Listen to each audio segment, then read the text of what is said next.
صدق اللہ العظیم رب زدنی علما۔ اللہ تعالیٰ کی ہاں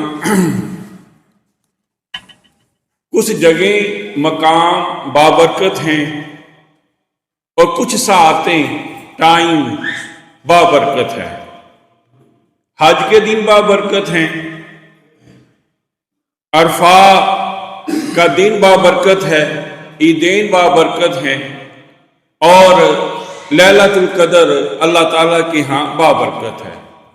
اسی طرح رمضان المبارک کا پورا مہینہ بابرکت ہے، جس میں اللہ تعالیٰ رزق میں برکت عطا فرماتی ہیں، عبادات میں برکت عطا فرماتی ہیں، صلاحیتوں میں اللہ تعالیٰ برکت عطا فرماتی ہیں، توفیق میں، صدقات و خیرات میں، زکوٰۃ میں اللہ تعالیٰ برکتیں عطا فرماتی ہیں، معاملات میں اللہ تعالیٰ برکتیں عطا فرماتی ہیں، مسلمانوں کے معاملات درست ہو جاتے ہیں، صحیح سمت میں ہو جاتے ہیں۔ اسی طرح رمضان المبارک میں یہ اللہ تعالیٰ کی برکات کا اثر ہے کہ ہمارے دل نیکی کے لیے نرم ہو جاتے ہیں۔ یہ رمضان کی برکات کا اثر ہے کہ ہم گناہوں سے رک جاتے ہیں، اور پھر اسی طرح اللہ تعالیٰ کھانے میں اور ہمارے ہر قسم کے کام میں اللہ تعالیٰ کی طرف سے برکتیں عطا فرما دیتے ہیں۔ کتنے ہی لوگ یہ آنے والے رمضان سے پہلے فوت ہو گئے، اور باقی جو دن رہ گئے ہیں ان دنوں میں فوت ہو جائیں گے، اور کتنے ہی لوگ اس سے پہلے فوت ہوئے اور انہیں محدود رمضان ملے۔ یہ اللہ کی خاص ہم پر توفیق ہے کہ ہماری زندگی میں ایک مرتبہ پھر رمضان کی آمد ہے، اور یہ مہینہ نیکیوں کی بہار ہے، نیکیوں کی لوٹ ہے، نیکیوں کی سیر ہے۔ سنن ابن ماجہ میں حدیث آتی ہے، رسول اللہ صلی اللہ علیہ وآلہ وسلم سے مروی ہے کہ ایک صحابی ایک معرکے میں شہید ہوا۔ ایک غزوے میں ایک صحابی شہید ہوتا ہے، اور اسی کا بھائی ایک سال کے بعد تبھی موت مرتا ہے، تبھی اس پر فوتگی ہوتی ہے، بیماری کی وجہ سے فوت ہو جاتا ہے۔ اللہ تعالیٰ ان دونوں بھائیوں کو جو فوت ہو چکے ہیں، ایک معرکے میں شہید ہوا ہے اور ایک کی طبعی موت آئی ہے 1 سال کے بعد، اللہ تعالیٰ ایک اور صحابی کو ان دونوں کو دکھاتا ہے خواب میں۔ ایک صحابی ان دونوں کو خواب میں دیکھتا ہے، اور کیا دیکھتا ہے کہ وہ جو صحابی 1 سال کے بعد فوت ہوا ہے، طبعی موت، بیماری کی وجہ سے موت آئی ہے، اس کا درجہ شہادت پانے والے صحابی سے، اپنے بھائی سے بلند ہے، مرتبہ اس کا مقام زیادہ ہے۔ وہ تعجب کا اظہار کرتا ہے، نبی صلی اللہ علیہ وآلہ وسلم کے پاس تشریف لاتا ہے، آ کر اپنا خواب بیان کرتا ہے۔ نبی کریم صلی اللہ علیہ وآلہ وسلم اس کے خواب کو غلط نہیں کہتے کہ تیرا خواب غلط ہے۔ اللہ کے نبی صلی اللہ علیہ وآلہ وسلم سے اس نے شہادت کے اور مجاہد کے مرتبے اور مقام اور فضیلت کو سنا ہوا تھا کہ شہید جس کے گناہ زمین پر خون کا قطرہ گرتے ہی معاف کر دیے جاتے ہیں، اور روح پرواز ہوتے ہی اسے اللہ تعالیٰ کا دیدار نصیب ہو جاتا ہے، قبر میں حشر میں کوئی اس پر گھبراہٹ نہیں ہوگی، کوئی پریشانی نہیں ہوگی، اور حشر کے دن سونے چاندی ہیرے جوہرات سے جڑے ہوئے تاج ان کے سروں پر رکھے جائیں گے۔ 70 اپنے قریبی عزیز و اقارب کی، اپنے رشتہ داروں کی، اپنے بہن بھائیوں کی وہ سفارش کرے گا اور اس کی شفاعت قبول کی جائے گی، اور 72 حوریں اس کی خدمت میں پیش کر دی جائیں گی۔ یہ شہادت کے مرتبے اور مقام خواب دیکھنے والے نے سنے ہوئے تھے، اسی لیے اس نے تعجب کیا، اور اسی لیے اپنا خواب نبی صلی اللہ علیہ وآلہ وسلم کو بیان فرمایا۔ اللہ کے نبی صلی اللہ علیہ وآلہ وسلم سے پوچھتا ہے، مجھے تعجب یہ ہے کہ یہ شہادت پا گیا، اس طرح مقام مرتبہ حاصل کر گیا، اور یہ طبعی موت مرتا ہے، 1 سال کے بعد موت مرتا ہے، لیکن میں خواب میں دیکھتا ہوں کہ جو بعد میں 1 سال کے بعد بھائی فوت ہوا ہے اس کا مرتبہ مقام جنت میں بڑا ہے۔ اللہ کے نبی صلی اللہ علیہ وسلم فرماتے ہیں تم نے صحیح خواب دیکھا ہے، بات یہ ہے کہ جو بھائی 1 سال کے بعد فوت ہوا ہے اس کی زندگی میں رمضان آیا ہے اور اس نے رمضان کی برکتیں اور خیر حاصل کی ہیں، اس نے صحیح رمضان گزارا ہے، اس نے رمضان میں اپنے رب کو راضی کیا ہے، اس نے رمضان میں عبادات سر انجام دی ہیں، اس وجہ سے اس کا مرتبہ اور مقام وہ بھائی جو 1 سال پہلے فوت ہو گیا تھا مارکے میں اس سے زیادہ بڑا ہے۔ یہ کتنی بڑی ہمارے لیے سعادت ہے کہ ہماری زندگی میں یہ دوبارہ رمضان آ رہا ہے۔ یہ بہت بڑی سعادت ہے جو اللہ تعالی ہمیں نصیب فرمائے گا کہ ہماری زندگی میں یہ دوبارہ رمضان آ رہا ہے۔ ایک آدمی حاجیہ عمرے پہ جاتا ہے، جا کر بیمار ہو جاتا ہے، عبادات صحیح نہیں کر سکا، نماز صحیح نہیں پڑھ سکا، مناسک حج صحیح ادا نہیں کر سکا، بیماری کی وجہ سے نقصان ہے۔ بین اسی طرح ہی ایک آدمی کی زندگی میں رمضان آتا ہے، وہ اپنے رب کو راضی نہیں کرتا، وہ تقوی حاصل نہیں کرتا، وہ اللہ تعالیٰ سے توبہ طائف نہیں ہوتا، وہ اپنا پہلا سابقہ گناہوں والا کھاتا صاف نہیں کروا لیتا ہے، اس کے لیے بھی اسی طرح نقصان ہے۔ اس کے لیے بھی نقصان ہے جو رمضان میں اپنے رب کو راضی نہیں کرتا۔ تو یہ اللہ تعالیٰ کی بہت بڑی نعمت ہے، اس نعمت کا ہمیں شکر بجا لانا چاہیے، اور شکر یہ ہے، نعمت کا شکر یہ ہے کہ ہم اس نعمت سے پورا فائدہ اٹھائیں۔ نعمت کا یہ شکر ہے کہ نعمت سے پورا فائدہ حاصل کیا جائے، اور یہ آنے والے رمضان کا اچھے انداز کے ساتھ استقبال کیا جائے، اور اس استقبال سے پہلے جو تیاری بنتی ہے رمضان کی وہ تیاری کی جائے۔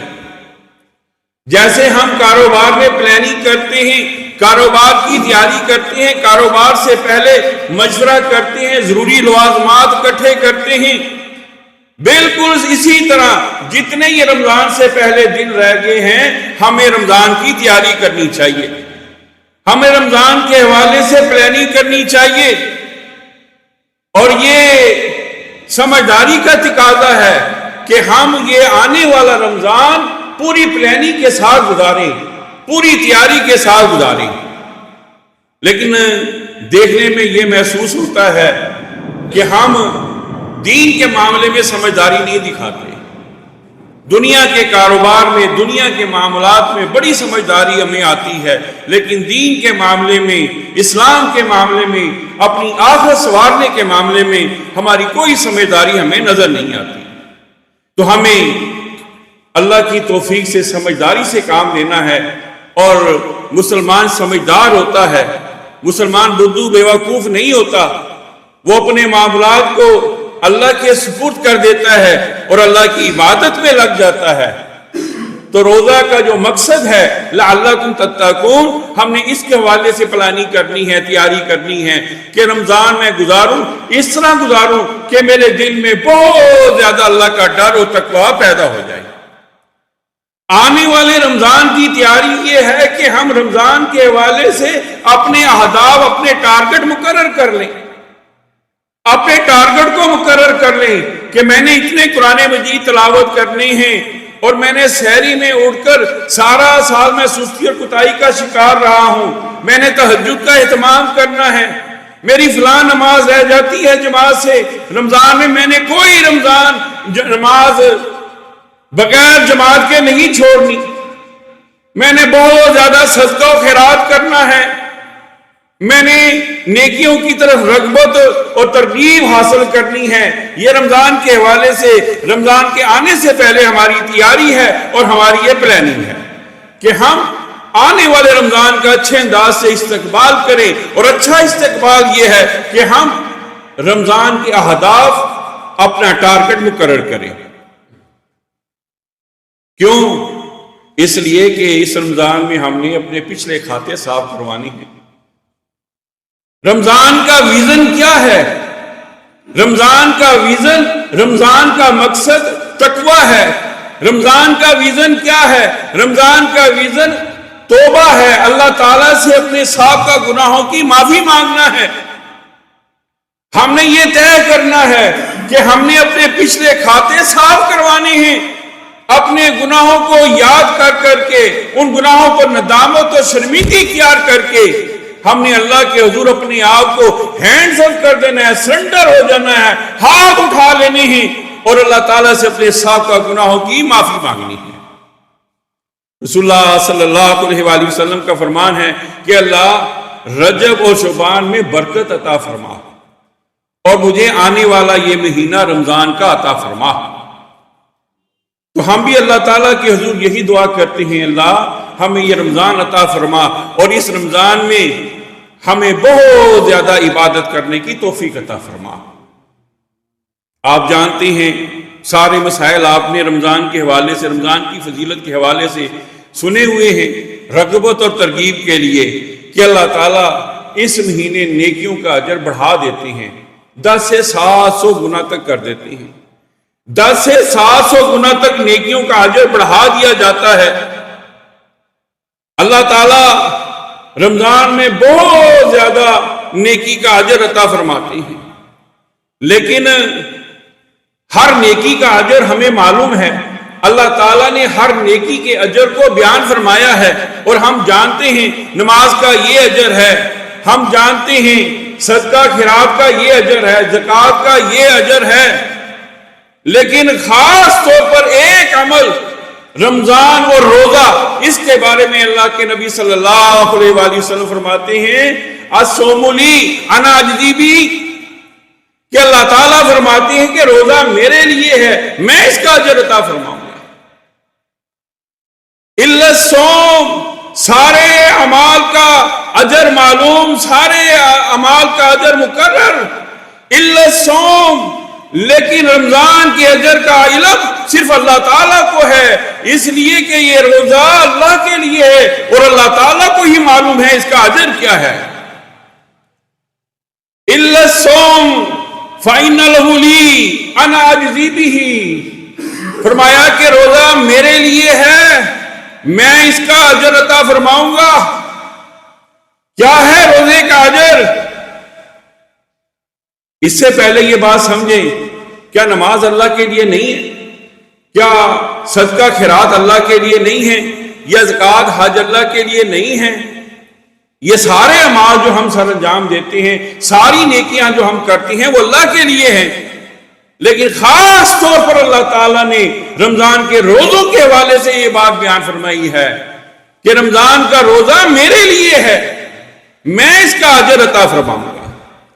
ہماری ساری عبادت اللہ کے لیے، لیکن روزے کے بارے میں خاص طور پر اللہ تعالیٰ نے یہ بات ارشاد فرمائی ہے کہ یہ رمضان کا روزہ میرے لیے ہے، میں اس کا اجر عطا فرماؤں گا۔ کیوں یہ بات ارشاد فرمائی؟ اس لیے کہ عبادات میں ریاکاری کا عنصر پایا جا سکتا ہے، نماز میں ریاکاری پائی جا سکتی ہے، اور دوسری وجہ یہ کہ جتنی بھی روزے کے علاوہ عبادات ہیں یہ ظاہری ہیں۔ اگر کوئی بندہ نماز پڑھ رہا ہے تو وہ دوسرا آدمی دیکھ لیتا ہے، دوسرے آدمی کے سامنے نماز پڑھ رہا ہے، صدقہ خیرات پڑھتا ہے، وہ بھی ظاہری عمل ہے، لیکن روزہ اللہ کے سوا کسی کو نہیں معلوم ہوتا کہ اس کا روزہ ہے یا نہیں ہے۔ اس لیے جب بندہ روزہ رکھتا ہے تو خاص طور پر اللہ کے لیے روزہ رکھتا ہے۔ اسی لیے اللہ تعالیٰ نے فرمایا کہ میں اس کا اجر دوں گا۔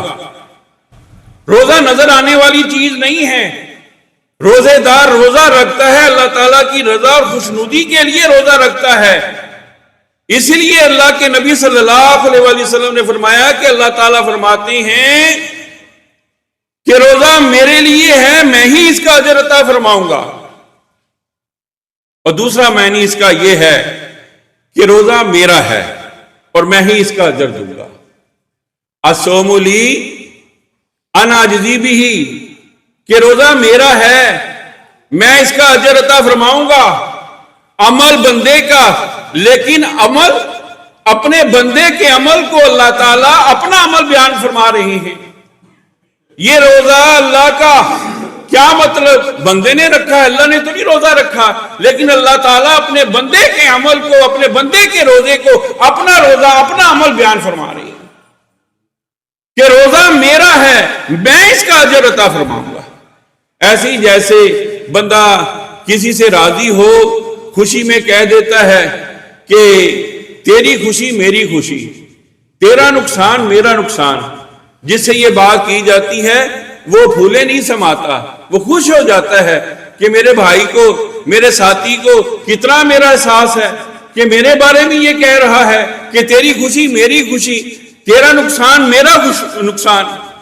تو فرمایا باقی اعمال کا بدلہ اللہ تعالیٰ نے بیان کر دیا، معلوم ہو گیا، لیکن روزے کا اجر، روزے کا ثواب اللہ تعالیٰ کو معلوم ہے، اور اللہ تعالیٰ نے روزوں کے اجر اور ثواب کے بارے میں فرمایا کہ میں روزے کا اجر عطا فرماؤں گا، اور روزے کا اجر وہ اللہ تعالیٰ کو ہی معلوم ہے۔ اللہ کو کیوں معلوم ہے؟ اس لیے کہ روزہ اللہ اور بندے کے درمیان راز ہے۔ روزہ اللہ اور بندے کے درمیان راز ہے۔ کوئی ایسا پیمانہ، کوئی ایسا آلہ ہمیں معلوم نہیں ہوا، ایجاد نہیں ہوا جس سے ہم یہ اندازہ لگا لیں کہ اس کا روزہ ہے یا نہیں ہے۔ فرمایا الصوم لی، روزہ میرے لیے ہے، انا اجزا بھی، کہ میں اس کا اجر عطا فرماؤں گا۔ اور دوسرا معنی میں اس کا یوں کروں کہ اس کا بدلہ اللہ تعالیٰ فرماتے ہیں انا اجزا بھی، کہ اس کا بدلہ میں خود ہوں، اس کا بدلہ میں خود ہوں۔ الصوم لی، روزہ میرے لیے، انا اجزا بھی، اس کا بدلہ میں خود ہوں۔ یعنی کہ روزے کے بدلے بندہ مومن کو اللہ تعالیٰ ملے گا۔ روزے کے بدلے کیا ملے گا؟ اللہ تعالیٰ خود اپنے بندے کو ملے گا۔ واہ میرے مالک واہ، جس کے روزے قبول ہو جائیں، جس کے روزے اللہ کے ہاں مقبول ہو جائے، اس کی قسمت کا کیا کہنا کہ جس روزے دار کے بارے میں اللہ تعالیٰ یہ بات ارشاد فرما رہی ہیں کہ اس کا بدلہ میں خود ہوں۔ اپنے بندہ مومن کے عمل کے بارے میں، روزہ رکھنے کے عمل کے بارے میں فرما رہی ہیں کہ میں اس کا بدلہ خود ہوں، اس کو میں خوب ملوں گا۔ روزے کو روزہ بنائیں، روزے کو روزہ بنائیں، اور اس کا اجر اللہ تعالیٰ پر چھوڑ دیں۔ اس کے اجر کا ہم اندازہ بھی نہیں لگا سکتے۔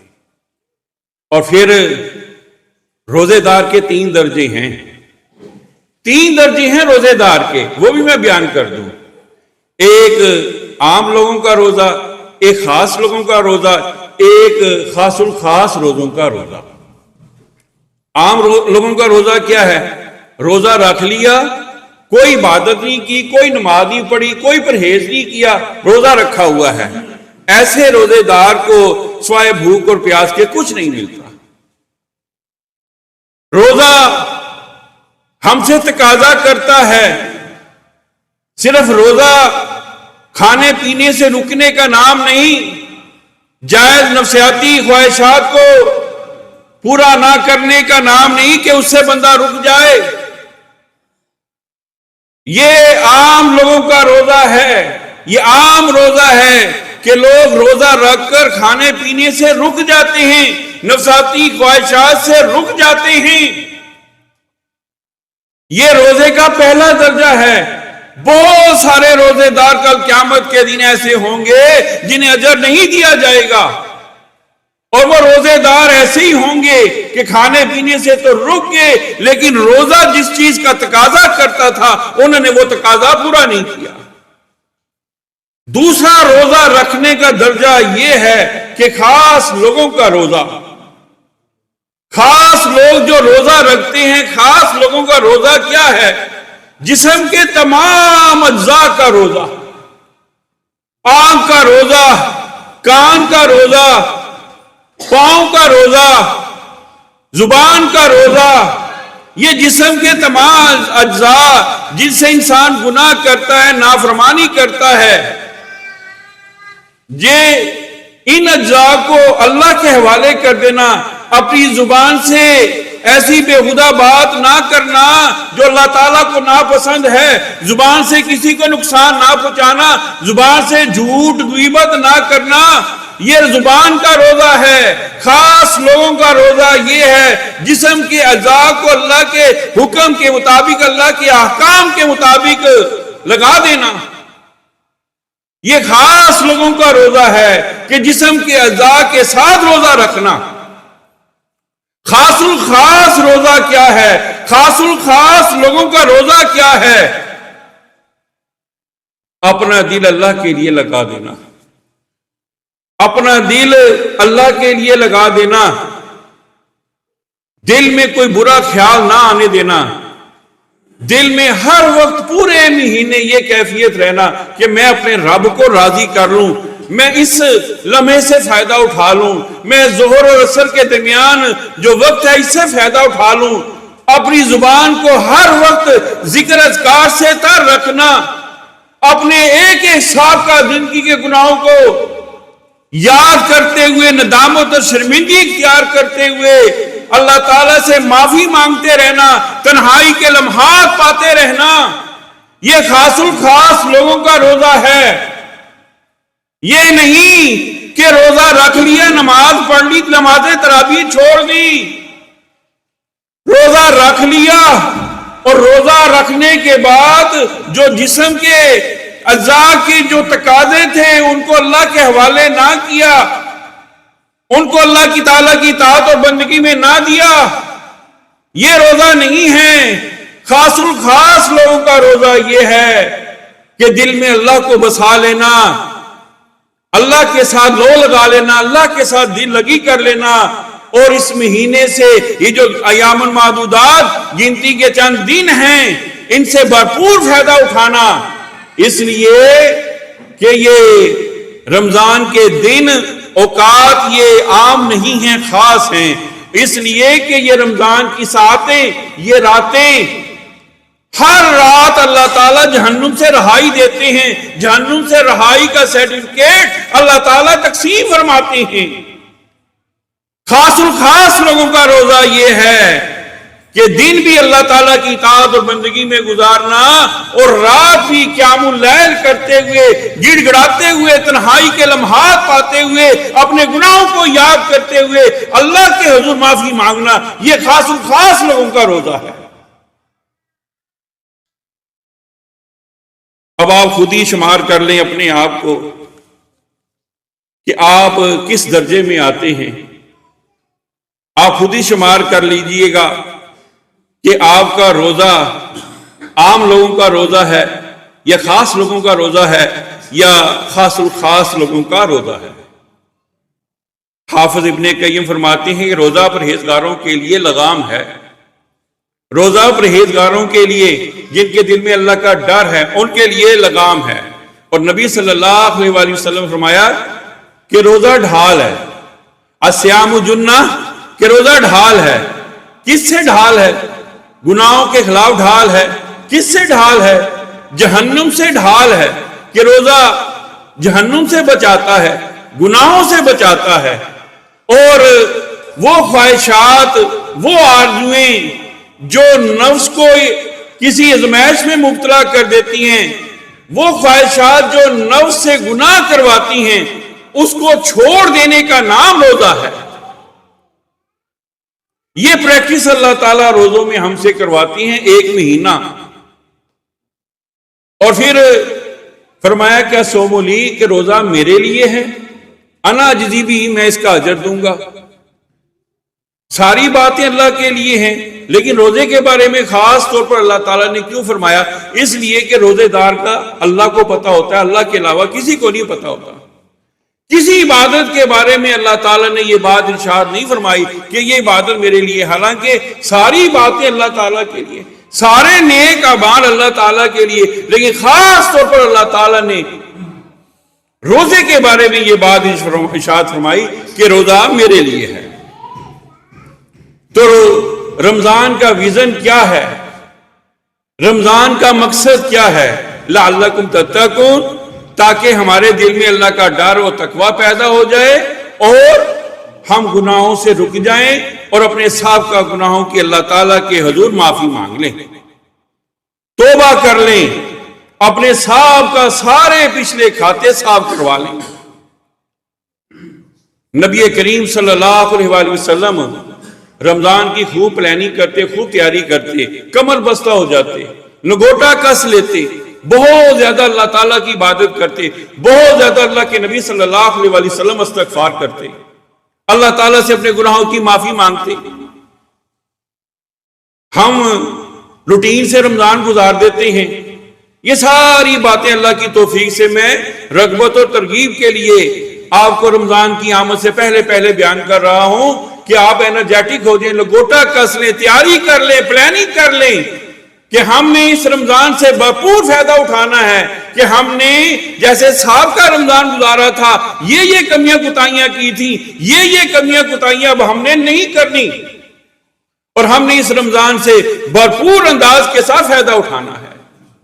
تو اللہ کے نبی صلی اللہ علیہ وآلہ وسلم کثرت کے ساتھ استغفار کرتے، بہت زیادہ رمضان میں اللہ تعالیٰ کی عبادت کرتے۔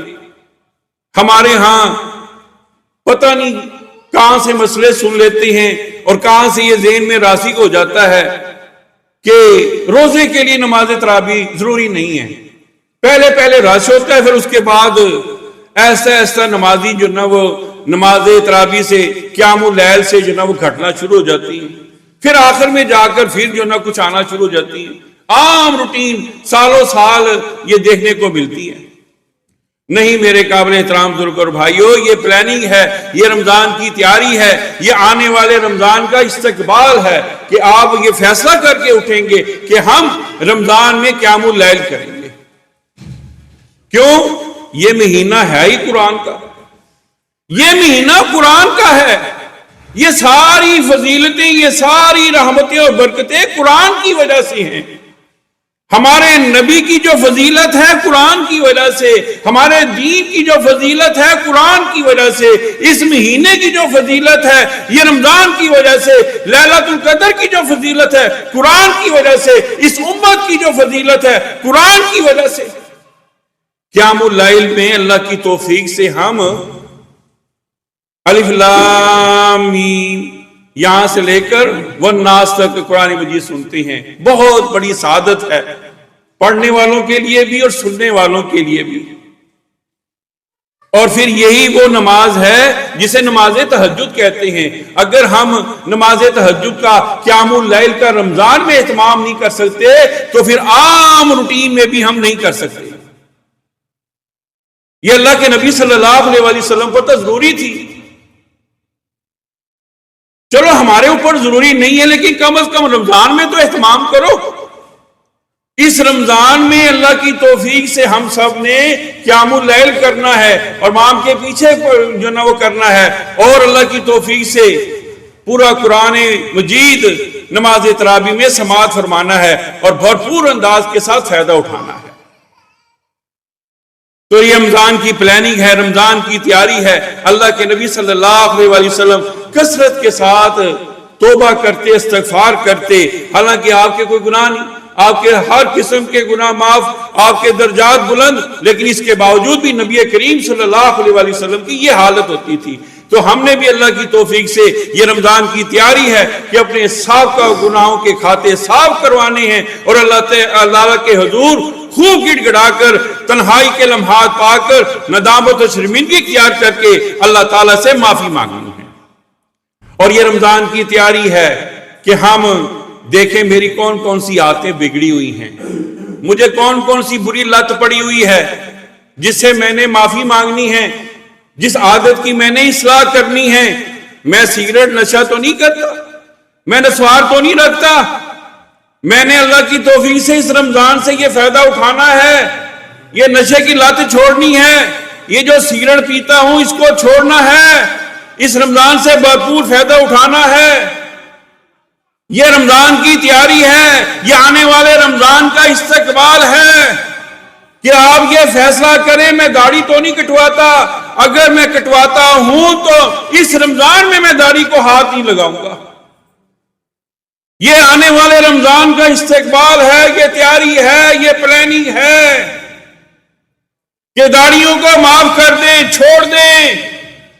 یہ رمضان کا استقبال ہے۔ میری روحانی ماں اور بہن فیصلہ کرے کہ مجھ سے گناہ ہوا، نافرمانی ہوئی، پردے جیسا حکم میں نے چھوڑ دیا، اس رمضان سے یہ میں فائدہ اٹھاؤں گی۔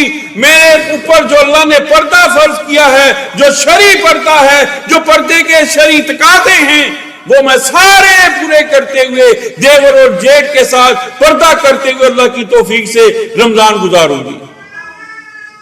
یہ آنے والے رمضان کا استقبال ہے کہ ہم فیصلہ کریں کہ ہم اپنی زبان کا صحیح استعمال کریں گے۔ ہم زبان سے سب سے زیادہ گناہ کرتے ہیں، ہماری زبانیں کینچی کی طرح چلتی ہے۔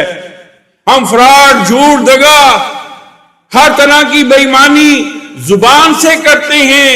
یہ آنے والے رمضان کا استقبال ہے کہ آئیے فیصلہ کرتے ہیں کہ میں یہ عادتیں چھوڑ دوں گا، یہ گناہ چھوڑ دوں گا جو میں زبان سے غیبت کرتا ہوں، میں جو زبان سے چگلیاں کرتا ہوں، میں جو زبان سے گناہوں کی لذت حاصل کرتا ہوں۔ انشاءاللہ میں روزے میں اور رات کے قیام میں یہ فیصلہ کرتا ہوں، یہ ساری عبادات کر کے ان گناہوں سے میں اپنا ہاتھ کھینچ لوں گا۔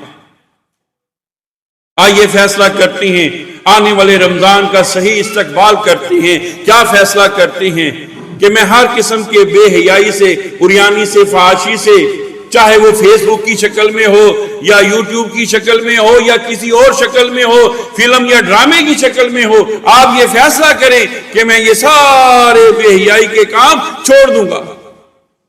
یہ آنے والے رمضان کا استقبال ہے، یہ آنے والے رمضان کے بارے میں ہماری پلاننگ ہے۔